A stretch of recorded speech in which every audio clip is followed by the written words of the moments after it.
सभी को मेरी राम राम और जय भीम। बहुत गर्मजोशी के साथ आपने स्वागत किया और क्यों ना हो, अगर मुजफ्फरनगर में गर्मी नहीं मिलेगी तो कहाँ मिलेगी।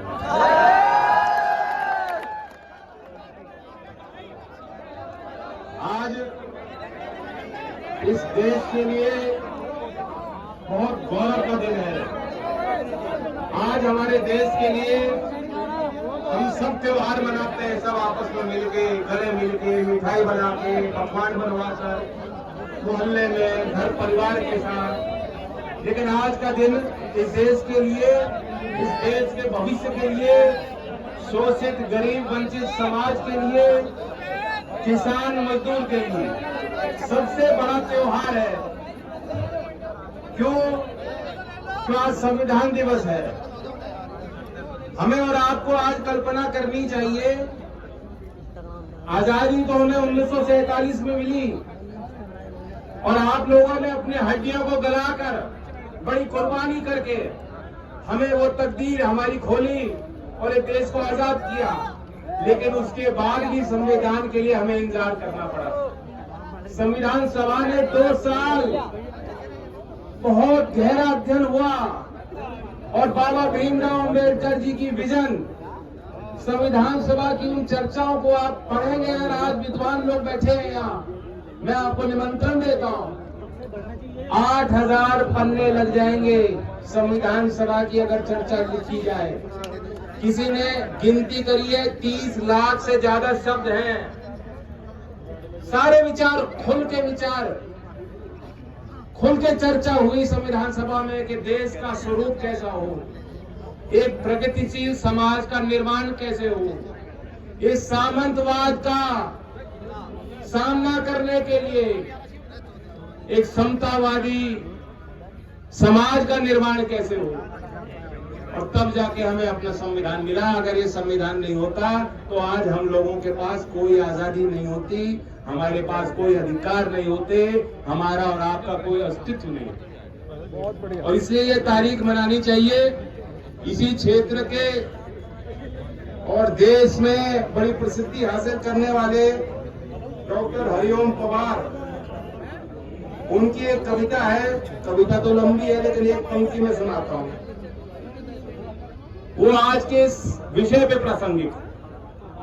मैंने तो उपहार दिए, मौलिक भी अधिकार दिए, धर्म कर्म संसार दिया है, जीने का अधिकार दिया है, सबको भाषण की आजादी, कोई भी बन जाए गांधी।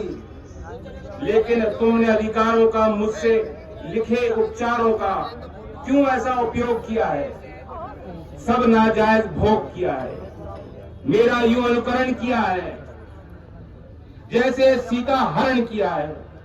मैंने तो समता सौंपी थी, तुमने फर्क व्यवस्था कर दी, तुमने नर्क व्यवस्था कर दी। हर मंजिल फैली कर डाली, गंगा भी मैली कर डाली। शांति व्यवस्था हास्य हो गई, विस्फोटों का भाष्य हो गई। आज अहिंसा बनवासी है, कायरता के घर दासी है। न्याय व्यवस्था भी रोती है, गुंडों के घर में सोती है। सुन लो, ऐसा लग रहा है कि आज की बात है। पूरे कांप रहे आधों से, राजा डरता है प्यादों से। गांधी को गाली मिलती है, डाकू को ताली मिलती है। क्या आपराधिक चलन हुआ है, मेरा भी अपहरण हुआ है। मैं चोटिल हूँ, शत विक्षत हूँ, मैंने यूं आघात सहा है जैसा घायल पड़ा जटायु। हारा थका करा रहा है, जिंदा हूँ या मरा पड़ा हूँ, अपनी नब्ज टटोल रहा हूँ। मैं भारत का संविधान हूँ, लाल किले से बोल रहा हूँ।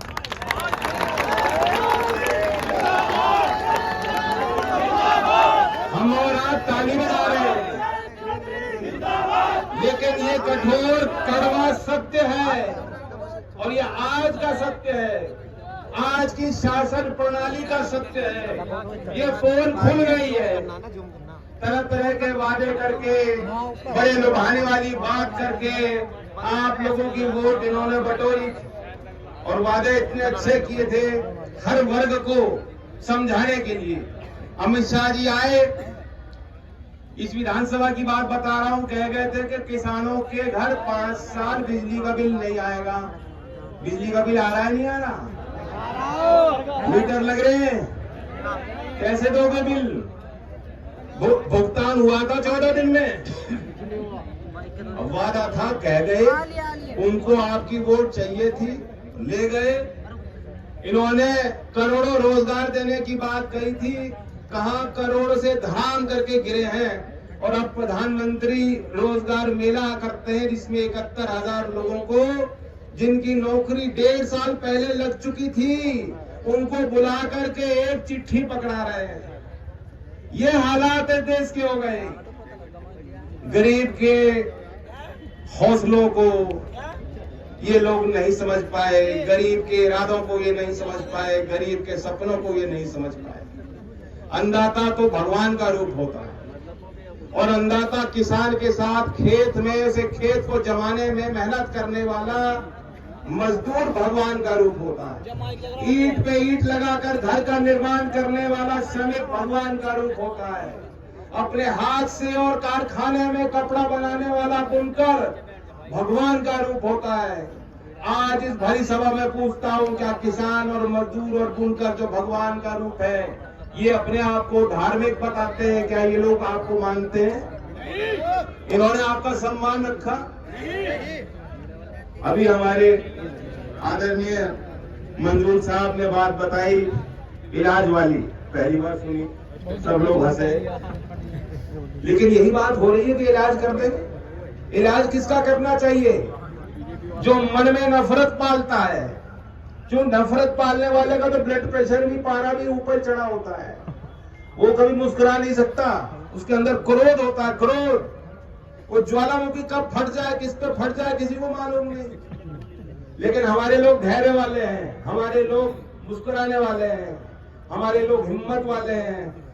खेती तबाह हो जाती है, दाम मिलता नहीं मंडी पे, फिर जो है अपने आप को समेट के परिवार को हिम्मत के साथ फिर दोबारा जुटता है उसी काम में कि कल नया सवेरा है।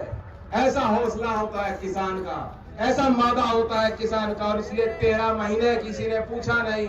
सरकार ने जंजीर सड़क पे बिछा दी, पानी की बौछार, लाठी, गाली गलौज, जो कुछ भी सरकार के बस में था उन्होंने आपके आगे रोड़े तैयार करके बनाए। लेकिन वो आपका जज्बा था, आपका हौसला था, आप रुके नहीं, आप थके नहीं, आप हारे नहीं। और आज वो लोग जो कहते हैं कि चौधरी अजीत सिंह हमने हराए, तुम्हारे आगे कोई किसान कभी हारा और ना चौधरी अजीत सिंह जी हारे, वो तो जीत के चले गए कि उन्होंने भाईचारा हमारा बना दिया। चौधरी अजीत सिंह, चौधरी अजीत सिंह, चौधरी अजीत सिंह, चौधरी चरण सिंह। समय बताएगा कि ऐसे आपत्तिजनक बोलने वालों का आप लोग 5 तारीख में क्या करो, ये समय बताएगा। आज आपने बड़ा आशीर्वाद दिया और आपने मंच की तरफ एक तस्वीर जो हमने बनाई है उसकी तरफ गौर किया होगा। ये सिर्फ वोट हासिल करने के लिए या जीत अपनी पक्की करने के लिए हमने गठबंधन नहीं किया है।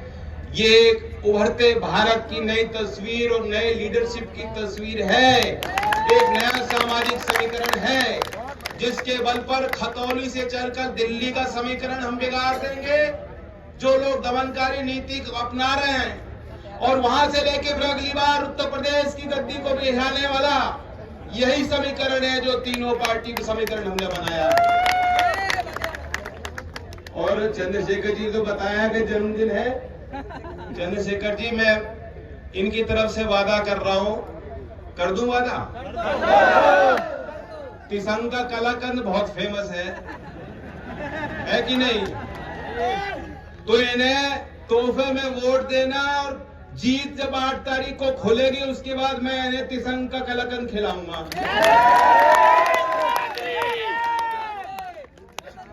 ये मीठा तो ज्यादा पसंद है ही हमें।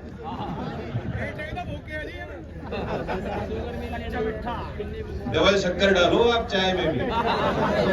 मुझे तो पता ही प्रधानमंत्री जी कहते हैं चाय मैं नहीं मानता कि कभी उन्होंने चाय बेची हो। गरम पकौड़े जरूर बेचे हैं उन्होंने।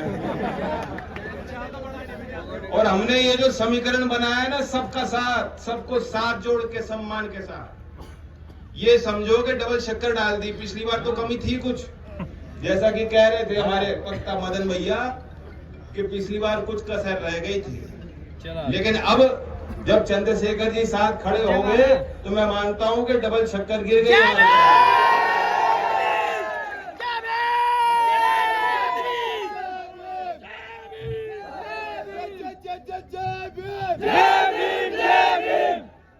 देखिए बाबा साहब ने जो आप देखें उस कॉन्स्टिट्यूशन असेंबली की डिबेट्स को पढ़ेंगे, उन्होंने एक चिंता व्यक्त की। उन्होंने कहा था कि अब जब संविधान हमें मिल गया, राजनीतिक बराबरी हमारी निश्चित हो गई, लेकिन सामाजिक और आर्थिक तौर पर हम बराबर नहीं हैं। आज भी आप गैर बराबरी देखते हो। इनका बस चले तो ये देश अदानी और अंबानी जैसे बड़े लोगों का कारखाना बन जाएगा पूरा देश, और आप सब उनके बंधुआ मजदूर बन जाओगे। ये बराबरी नहीं चाहते, ये आपकी गुलामी चाहते हैं। लेकिन गुलामी के जंजीरों को तोड़ने के लिए आपको और हमें मेहनत करनी होगी।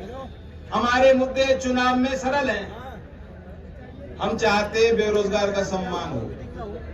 जो सरकारी भर्तियां होती हैं, अभी जो वक्ताओं ने रखी बात, और आप तो देख ही रहे हो, मुजफ्फरनगर के खतौली के नौजवानों को, प्रतिभाशाली नौजवानों को कहा जाता है भर्ती खुली, जाओ बस्ती, जाओ बलिया, वहां इम्तिहान दो। जब वो पहुंचते हैं तो पता लगता है कि पेपर लीक हो गया, वापस लौटो, फिर दोबारा तारीख आएगी 6 महीने बाद। कभी भर्ती प्रक्रिया पूरी नहीं होती। और यहाँ खतौली वो क्षेत्र है, ये तो नकली राष्ट्रवादी है। आपको यहाँ हर गांव में शहीद की मूर्ति मिल जाएगी, लेकिन शहीद की मूर्ति लगाने वाले भी, वो अपने आंसू पोंछने वाले परिवार से भी अगर आप पूछेंगे, वो ये कहते हैं कि हमारी अगली पीढ़ी भी शहीद होने को तैयार है। ऐसा जज्बा है लोगों का। लेकिन ये वो सरकार है, याद रखना, जिसने इस भावना को नहीं समझी। ये सरकार जिन्होंने कह दिया कि हम आर्मी के सैनिकों को भी पेंशन नहीं देना चाहते, हम पूरी पक्की नौकरी इन जवानों को नहीं दे सकते, हमारे पास वो